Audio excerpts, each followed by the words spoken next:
या पृथ्वीवरचं सर्वोत्तम औषध काय आहे? खरंच प्रत्येक आजाराची सुरुवात मनापासून होते. तर आपण एक प्रॅक्टिकल थिंकिंग पण ठेवलं पाहिजे.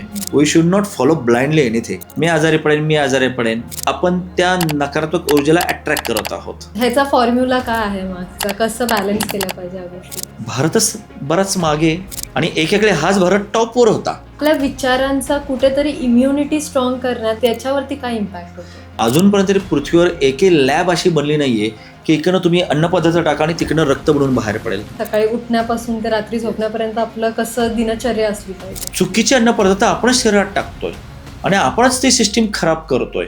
अशी कुठली गोष्ट आहे की मॅनिफेस्ट करताना 90% लोक ती चुकीची करतात? डोक्यावर बर्फ, तोंडात साखर. एखाद्या घरी सगळेच आजारी लागोपाठ पडतात, एखादा व्यक्ती आजारी आहे बरेच महिने झाला, तो कसं काय मॅनिफेस्टेशन यूज करून त्या आजारातून बाहेर पडू शकतो? आरोग्य ईशान्य दिशेत नाही येतं. अशा कुठल्या छोट्या छोट्या गोष्टी असतात वास्तूमध्ये की ज्याच्यामुळे झोपेचा प्रॉब्लेम येऊ शकतो किंवा ओव्हर थिंकिंग करायला लागतात? वास्तुशास्त्रामध्ये ते पण एक सायन्स आहे की ते शास्त्र काय सांगतं मॅडम. अशी कुठली सर्वात मोठी चूक असते जे अननोईंगली वास्तूमध्ये घडले जातात आणि त्याच्यामुळे आरोग्य प्रॉब्लेम्स चालू होतात? प्रत्येक मुलां किंवा भाग्यांनी जुलै महिन्यामध्ये स्पेशली काय काळजी घेतली पाहिजे हेल्थच्या दृष्टिकोनाने? एक प्रयोग केला होता.